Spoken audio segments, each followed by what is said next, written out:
देख भाई कितनी सुंदर छोरी हमारा इंटरव्यू ले रही। अगर आप चाहो तो हाँ, आप चाहो तो हमसे इसमें इंटरव्यू भी कर सकते हैं। अच्छा, यार मैं इतनी बुरी नहीं हूँ। अनुपमा को थोड़ा हम रोते हुए दिखाएंगे जिससे ऑडियंस को बहुत अच्छा लगेगा। मुझे गालियाँ मिलेंगी। मुझे क्रेडिट मिला नहीं है लेकिन मैंने बिहाइंड द कैमरा बहुत काम किया है। मैंने स्पॉट का भी किया है, प्रोडक्शन का भी किया है। इतना बोल दो टूंडे पाड़ दो, पिक्चर इतना बोल दो टूंडे पाड़ दो, पिक्चर गणित डूंडे पाड़ दो क्या मतलब है इसका? टूंडे पाड़ दो मतलब छक्के उड़ा दो। ओके, डूंडे पाड़ दो।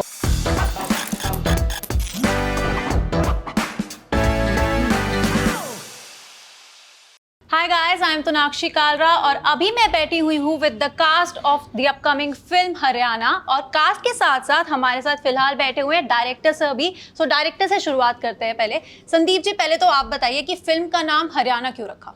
हाय तोनाक्षी, फिल्म का नाम हरियाणा रखा क्योंकि ये जो फिल्म है ये पूरी दुनिया का एक आप समझ लीजिए एक झरोखा है जिससे वो हरियाणा को देख पाएंगे पूरे। ओके। तो ये हमारी जो फिल्म है ये एक तरीके से हरियाणा दर्शन मिलेगा आपको इसके अंदर। हरियाणा के लोगों के बारे में जो भी आपकी विचारधारा है, जो भी आपकी धारणा है अब तक, वो सारी चेंज हो जाएगी। क्योंकि अब तक आपको लगता है कि हरियाणा के जो लोग होते हैं वो थोड़े अक्कड़ होते हैं, सेब लेते हैं बहुत ज्यादा, वो कहते हैं दूध दही खाते हैं और पहलवानी करते हैं और बहुत सारे मेडल्स लेके आते हैं इंडिया के लिए, वो तो करते ही हैं। पर उसके अलावा उनका एक सॉफ्ट साइड जो है वो ये जो फिल्म है ये दर्शाती है। उनकी जो फनी साइड है, हरियाणा का जो मजाक है, आप हरियाणा में जाएंगे तो सच में तोनाक्षी आपका पेट दर्द हो जाएगा, इतना हंसेंगे आप, इतने मजाकिया लोग हैं वहाँ के। तो ये जो हमारी कहानी है हरियाणा को उस दिशा में लेके जाती है जहाँ पे आपको उनकी रोमांटिक लाइफ, उनका मजाक करने का ढंग, उनका ब्रदरहुड, वो सारी चीजें देखने को मिलेगी। Okay, that's why the name Haryana. Okay, that's good to know. Yash, आप बताइए, आप बड़े भाई का किरदार प्ले कर रहे हैं इसके अंदर। तो अब बड़ा भाई जो हमें ट्रेलर से दिख रहा है वो दिख रहा है बहुत रिस्पॉन्सिबल और बहुत बोझ है कंधों पर और ऐसा चल रहा है। तो रियल लाइफ में भी इस तरह के हो आप? रियल लाइफ में मैं छोटा हूँ। तो, लेकिन हाँ, थोड़ा रिस्पॉन्सिबल तो मैं अपने आप को समझता ही हूँ, ऐसी बात नहीं है। वो तो हम आई थिंक सब समझते हैं खुद को बहुत रिस्पॉन्सिबल। हाँ, मैं खुद के तौर पे खुद को समझता हूँ, बाकी लोग क्या समझते हैं आई डोंट नो, बट कोशिश करता हूँ कि जो जिम्मेदारी मिले तो उसको बखूबी पूरी तरह से पूरा करूँ। अपने कैरेक्टर के बारे में थोड़ा बताइए, इसके अंदर किस तरह का कैरेक्टर है? How to define it? नहीं, इसका जो ये जो यश की जो असली पर्सनैलिटी है ना, ये जो पूरा कैरेक्टर है वो उसी तरीके का है। यश जो है ये जितनी गंभीर से गंभीर बात होती है ना, बहुत मजाकिया तौर पे बहुत ही लाइटली लेके उसको सॉल्व कर देता है। इसको कभी मैंने बहुत ज़्यादा गंभीर नहीं देखा है लाइफ के अंदर। जितनी मर्जी गंभीर सिचुएशन होगी उसको बहुत ही मजाकिया ढंग से वैसे सॉल्व कर देगा। इसी तरीके से इस पूरी पिक्चर के अंदर भी अपने दोनों भाइयों की जिंदगी, जो उनकी रोमांटिक लाइफ होती है, उनको कोशिश करता है सॉल्व करने की, उनको सपोर्ट करता है, पर विद अ स्माइल।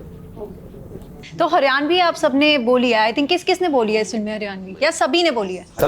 सभी ने बोली है। आती थी सबको या सीखी, कुछ क्लासेस हुई? लड़कियों ने सिर्फ अपने डायलॉग याद किया हरियाणवी के अंदर। लड़के सारे हरियाणा के हैं तो उन्हें पूरी पर हिंदी बस ऐसी हरियाणवी जो हर एक को समझ में आए। बट हरियाणवी ना थोड़ी वैसी लैंग्वेज होती है, हाउ शुड आई से इट, थोड़ी खड़ी बोली होती है। हाँ, तो बोलो खड़ी बोली, बोलो एक बार। मुझे आती नहीं है, ये मुझे आप सिखाओगे। मैं वही बोल देते खड़ी बोली कर देंगे। नहीं, मेरा मतलब वो बिल्कुल नहीं। क्या है, हमने बड़ा इसको बस सिंप्लीफाई करके बोला है। एक समझ लीजिए कि डायलेक्ट के तरीके से इस्तेमाल किया ताकि सबको समझ में आए। क्योंकि ये है तो हिंदी पिक्चर। क्योंकि हम नहीं चाहते थे कि पिक्चर जो है सिर्फ हरियाणा तक सीमित हो। हम हरियाणा को डाउन साउथ भी दिखाना चाहते हैं, हम सभी लोग इसको समझें अच्छे से। तो यही था, तो कोशिश भी वही थी कि ऐसे शब्द का ना इस्तेमाल करें जो बहुत ही ठेठ हो, जो किसी को समझ में नहीं आया। तो अगर ऐसा शब्द होता भी था तो बोले नहीं भाई टोंक रुक जाइए, समझ में नहीं आएगा, इसको ये कर लें। क्योंकि अल्टीमेटली ऑफ कोर्स जैसे उन्होंने बोला कि हिंदी फिल्म है तो उसका भी आपको थोड़ा ध्यान रखना है। भाषा तो वैसे लिंगो ही है ना ये हमारी। जैसे अगर मैं अभी हरियाणवी में अगर आपसे बात करूं, मैं हरियाणा डायलेक्ट के साथ में, पर वो होगा हिंदी के अंदर, तो मैं ऐसे कहूंगा, देख भाई कितनी सुंदर छोरी हमारा इंटरव्यू ले रही है। अब बोले अब आप चाहो तो हम, हाँ, आप चाहो तो हमसे इसमें इंटरव्यू भी कर सकते हो। मुझे लेकिन आती नहीं, मुझे वो सीखनी पड़ेगी एंड देन मुझे लगता है कि मैं ज्यादा अच्छी तरह से डायलॉग भी पकड़ना है ना, बहुत मुश्किल है। ये किसी आउटसाइडर के लिए तो बहुत ही ज्यादा मुश्किल है। दैट्स व्हाई पूरी कास्ट जो हमने थी पूरी हरियाणा से चुनी है ताकि वो डायलेक्ट एकदम अच्छा सुनाई दे आपको। तो कुछ दिन पहले ऐसे कोई ट्रेनिंग वगैरह फिर भी शुरू कर दी थी कि बात हम इसी में करेंगे? जी नहीं, आपको सबको पूरी कास्टिंग हमने हरियाणा से की। हरियाणा चुन के लोग लिए, उनकी वर्कशॉप हुई। जो एक्टर्स जिन्होंने पहले कभी एक्टिंग नहीं की थी, उन नॉन एक्टर्स थे कुछ, उनको उनकी वर्कशॉप हुई कैमरे के सामने। उनके बड़ी विचित्र उनके चेहरे बनते थे कैमरे के सामने, तो उनको थोड़ा समझाया, क्योंकि वो आप बात कर रहे हो कैमरे की तरफ देखते रहेंगे बार बार तो उनको दिखाया कि कैमरा भूल जाओ तुम। तो ऐसी चीज़ें बहुत वर्कशॉप्स हुई हैं, 1.5-2 महीने तक वर्कशॉप चली। अच्छा, ताकि वो उस चीज़ में आ जाए फॉर्म में, राइट। आकर्षण, आपसे बात करती हूँ और रॉबी पहले आपसे बात करते हैं दोनों से, कि अब आप यंग एक्टर्स हैं, अब आप ऐसे वेटरन्स के साथ काम कर रहे थे जिनका पता है कि ये तो वन टेक एक्टर्स है, या मतलब एक कहीं ना कहीं वो चीज़ आ जाती है कि वो आप एक्सपीरियंस वो लेकर आ रहे हैं, तो वो बहुत जल्दी चीज़ें हो जाती है। आपको वो कहीं ना कहीं प्रेशर फील होता था वाइल शूटिंग? नहीं, ऐसा एक बार भी नहीं हुआ। प्रेशर ये था कि बीच में ऐसा टाइम आया था जब हमें कुछ सीन्स थोड़ा जल्दी कर देते, तो वो प्रेशर था। अदरवाइज बहुत ही इजी गोइंग शूट हुआ है और ऐसी कोई दिक्कत नहीं। एक्चुअली ये इसलिए हुआ है क्योंकि हमारी प्रिपरेशन, जो बात सर भी कर रहे हैं, ये हमारी वर्कशॉप हुई, तो प्रिपरेशन ऑलरेडी हम बॉम्बे से करके गए थे। हम सेट पे जाके इस चीज पे कम टाइम वेस्ट हो कि हम चीजें नहीं कर पा रहे। प्लस यश सर थे, सर ने बहुत ही तरीके से आराम से बैठ के सब कराया था, तो ऐसा कोई डिफिकल्टी हुई। तो प्रेशर जैसा आई थिंक प्रेशर नहीं था, ये अपने आप को खुद करना चाहिए। कहीं हम एक सीन कर रहे हैं तो हमारे साथ सीन में कि अगर कहीं ये सीन हमारे वजह से सीन खराब ना हो जाए, एक वो प्रेशर था भी और नहीं भी था कि उसको उनके साथ कर रहे हैं कि प्रेशर बहुत इंपॉर्टेंट है। टेक्निकल नॉलेज बहुत बहुत ब्यूटीफुल है। सिर्फ अपनी लाइन कह देना वो ही एक जो दूसरे जो सीखा है कि पूरे सबका साथ देना, दैट्स वेरी इंपॉर्टेंट। वो एक्टर इज दी वो आपके एक्ट को जितना ही बड़ा करेगा, उसका को अच्छा होना उतना ही इम्पोर्टेंट है जितना आप खुद करोगे। को एक्टर की जो भूमिका है ना, वो इतनी इम्पोर्टेंट है।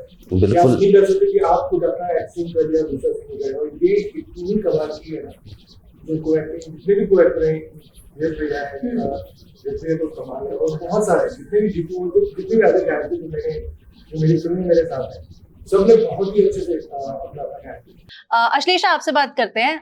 तो जब मैंने आज सुबह अपने घर में बात करी कि ऐसे आज इंटरव्यू लेने जाना है और अश्लेषा जी से मिलना है, तो अच्छा एक क्वेश्चन है जो मैं पहले पूछ लेती हूँ, क्योंकि मुझे लग रहा है मैं नहीं पूछूंगी तो मैं बाद में डांट खाने वाली हूँ, कि अब बरखा क्या करने वाली है अनुपमा और अनुज के साथ? क्योंकि ये बहुत बड़ा सवाल है, मुझे लगता है अनुपमा के सारे फैंस का। मैं पूछ ही लेती हूँ आपसे।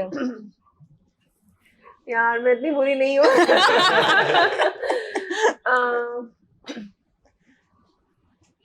प्लेटफॉर्म एक्चुअली बिमला का कैरेक्टर मैं प्ले कर रही हूँ, उसके बारे में बात कर रहे हैं, बट क्योंकि आपने इतने प्यार से पूछा है, मैं अनुपमा के बारे में बात करूंगी और कहूंगी कि अगर वो ऐसा कुछ करेगी जिससे स्टोरी खत्म हो जाएगी तो फिर स्टोरी में मजा कहाँ रहेगा। तो जो भी वो करेगी उसका कहीं ना कहीं वो अनसक्सेसफुल होगी और कहीं ना कहीं वो रुक जाएगा। फिर अनुपमा को थोड़ा हम रोते हुए दिखाएंगे जिससे ऑडियंस को बहुत अच्छा लगेगा, मुझे गालियां मिलेंगी।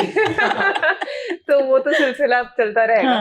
लेकिन जहां तक बरखा का सवाल है, तो वो बहुत एक बहन है, माँ है, तो फिर उसका बहुत रियल इमोशंस हैं। वो जो भी कर रही है, she is doing it for her family, she wants her husband to do well in life and that's why she is doing what she is doing. तो ये तो रहा बरखा का। अब मैं if you have anything to yeah of course I have. So from Barkha to Bibi, Bimla.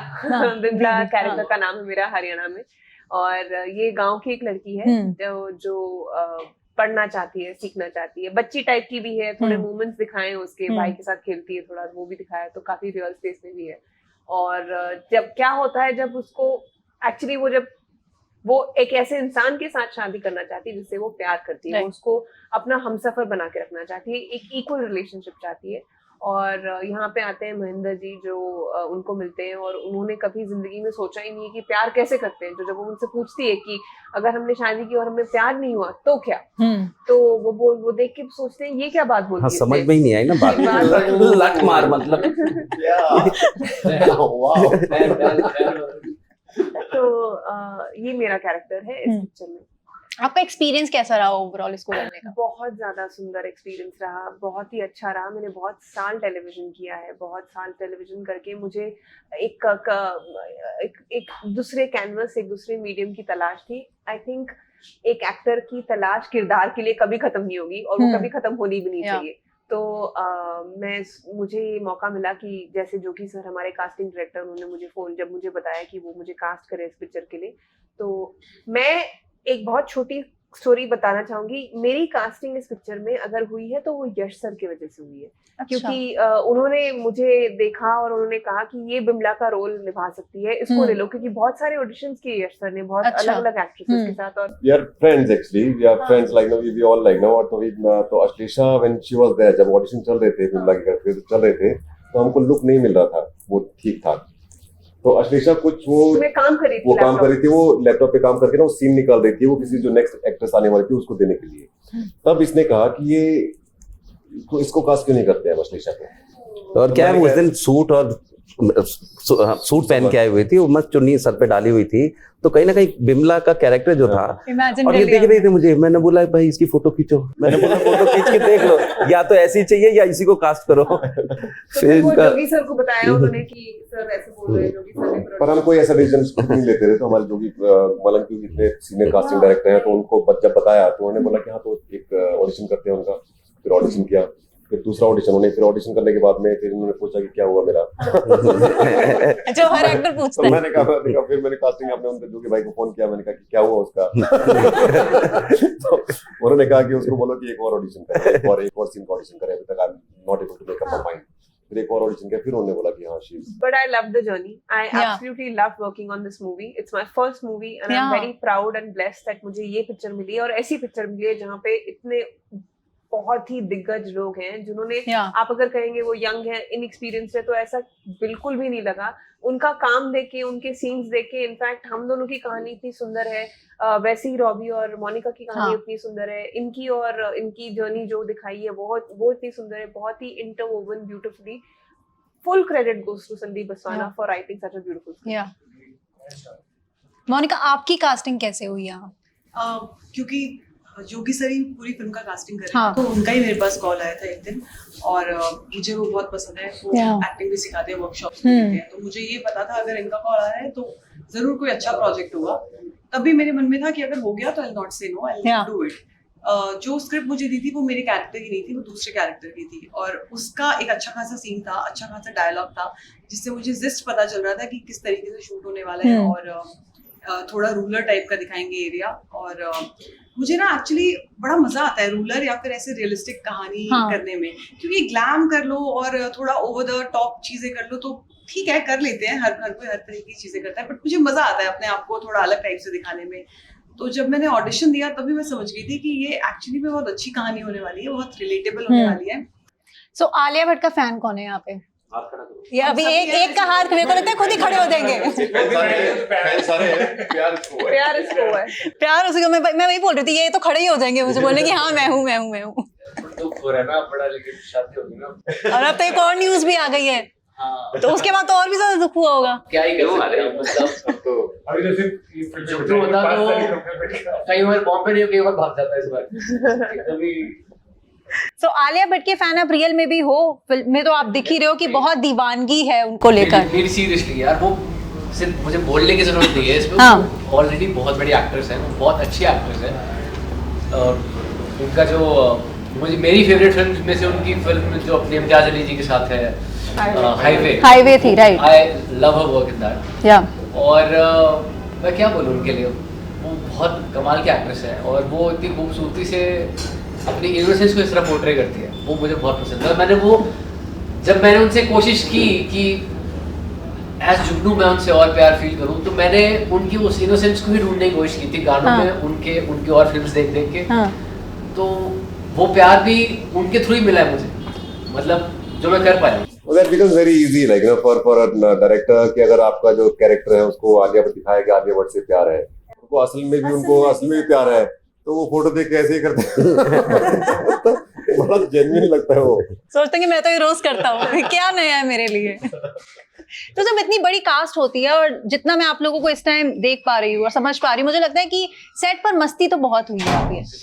तो कोई किस्सा अगर आप शेयर करना चाहे अपने व्यूअर्स से कि कुछ ऐसा किस्सा हुआ जो आपको हमेशा याद रहेगा और बहुत हंसे आप लोग उस चीज को? देखिए मेरे साथ, मैं पहले इसलिए बोलना हाँ। चाहूंगी क्योंकि मुझे क्रेडिट मिला नहीं है, लेकिन मैंने बिहाइंड द कैमरा बहुत काम किया है। मैंने स्पॉट का भी किया है, प्रोडक्शन का भी किया है, और मैंने कास्टिंग भी किया है। जैसे मोनिका की कास्टिंग में मेरा बहुत बड़ा हाथ है। मैंने हाँ। बहुत बोला कि नहीं, मुझे ये बहुत सुंदर लड़की है, इसको तो लेना ही हाँ। चाहिए, बहुत सुंदर लड़की है। तो ऐसे में सब जगह घुसती रहती थी। अब मैं हर डिपार्टमेंट में जाके गॉसिप कलेक्ट करती थी, हर डिपार्टमेंट में जाके बताती थी कि मैं तुम्हारी सगी हूँ, फिर यहाँ की बात वहाँ करती हूँ। ओह, देखो क्या राज खुला है यहाँ पर, मजा आ गया, वो भी खुद ने खोल दिया। तो बड़े खुश होते थे बता के कि हाँ ऐसा ऐसा हुआ, उसके बाद दूसरे को जाकर बता वो तो बोल रहे हैं ऐसा हुआ है। मैंने तो बहुत किया ये। नो बट सीरियसली आप लोगों से मिलकर ऐसा लग रहा है कि कोई परिवार बैठा हुआ है और मैं जस्ट ऐसे गप्पे मार रही हूँ बैठ कर यहाँ पे, वो मुझे इंटरव्यू वाली फीलिंग आ नहीं रही है। Great camaraderie and we had a lot of fun together, yes. And it became very easy because we were shooting in like it was very cold also at nights and थोड़े location बहुत दूर थे set से और थोड़े odd hours होते थे, देर तक शूट होता था। And because we were all very close, so we all stood by each other. सबने एक दूसरे को बहुत सपोर्ट करके ना वो शूटिंग बहुत आसान बना दी। सो अब वीडियो एंड करेंगे, लेकिन मैं चाहती हूँ कि कुछ आप हरियाणवी में बोले सब मिलकर, क्योंकि मेरी तो थोड़ी पुअर है, बट मैं पीछे पीछे कोशिश करूंगी कुछ बोलने की। इतना कह दो कि इसका नाम क्या है? ये भाई पिक्चर गणी चौकी बनती भाई मत बोलना किसी को। अच्छा पिक्चर घनी इतना बोल दो डूंडे पाड़ दो, पिक्चर गणी इतना बोल दो डूंडे पाड़ दो, पिक्चर गणी डूंडे पाड़ दो, क्या मतलब है इसका? डूंडे पाड़ दो मतलब छक्के उड़ा दो। ओके, डूंडे पाड़ दो। और इसी के साथ थैंक यू सो मच, और बहुत मजा आया आप लोगों से मिलकर, and I wish you all the very best. Thank you so much. Thank you. Thanks.